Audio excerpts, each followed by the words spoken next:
Hello guys, we are back with our next lecture. In this lecture, let us go through disaster relief. Okay, so in disaster relief, we'll be discussing about food in detail in this lecture, guys. Okay, so basically, I hope everyone knows what is a disaster relief, right? So basically, whenever a disaster occurred, so the steps which will be taken to take care of the people and all those things, to providing them some kind of a food, water, and all those things like the basic needs, so that comes under disaster relief. Okay, so coordinate multiple agency response to reduce the impact of disaster and its a long term result. Okay, so relief activities includes rescue and relocation. Okay, so providing food and water, please remember that's mandatory. So preventing disease and disability. Okay, repairing vital services such as telecommunication and transport.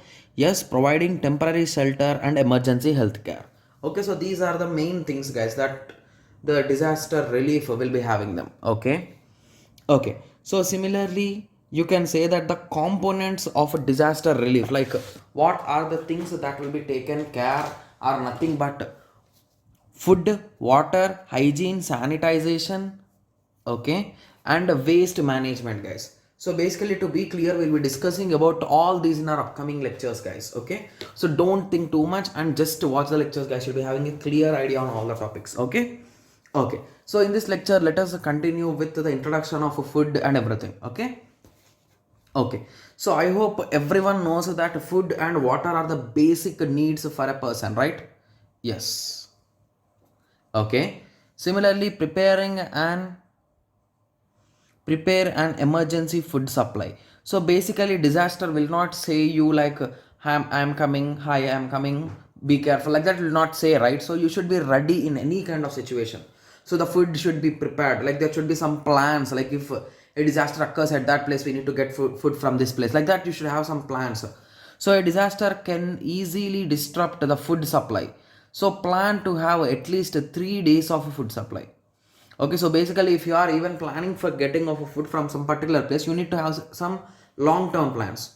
Okay, kept food that has a long storage life. So basically, the food that you are providing should be having a long time, guys, long lifetime, you can say in simple words. Okay, because if it is prepared 3 days ago, you are going to eat for the next 3 days, right? So that will be an issue, right? So for a normal food. Okay, so similarly, require a little or no cooking or water or refrigeration. So basically, the food should be stored in some kind of packets. Like basically, they will be stored in packets only. Okay, so it should not stale or it should not get damaged in the packets, and there should not be no need of cooking, guys. Okay, okay.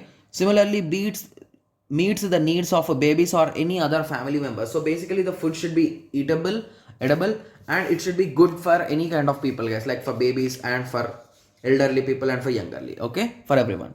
And they should not be too salty or too spicy, because they will be giving for each and everyone, right? So they don't know that who wants spicy or everything, so they will be distributing for everyone.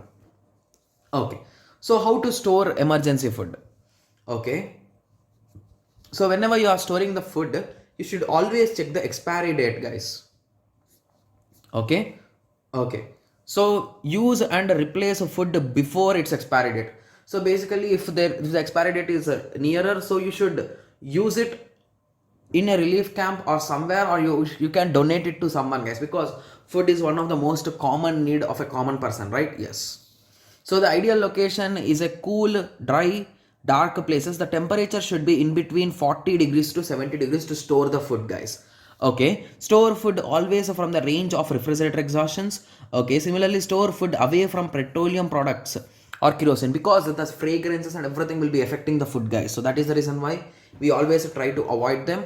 Okay, protect food from insects and any kind of animals. Okay, so items should be stored in a box or in a paper cartons. So basically, instead of even they are stored in the packets, but it will be better if they are in some kind of boxes or cartons. Like even they are packed in plastic bags, they will be stored again in the cartons only, guys. Okay, so carton is nothing but some kind of box, you can say. Inside that box, everything will be placed. Okay, similarly, preparing food. So what are the measures that should be taken?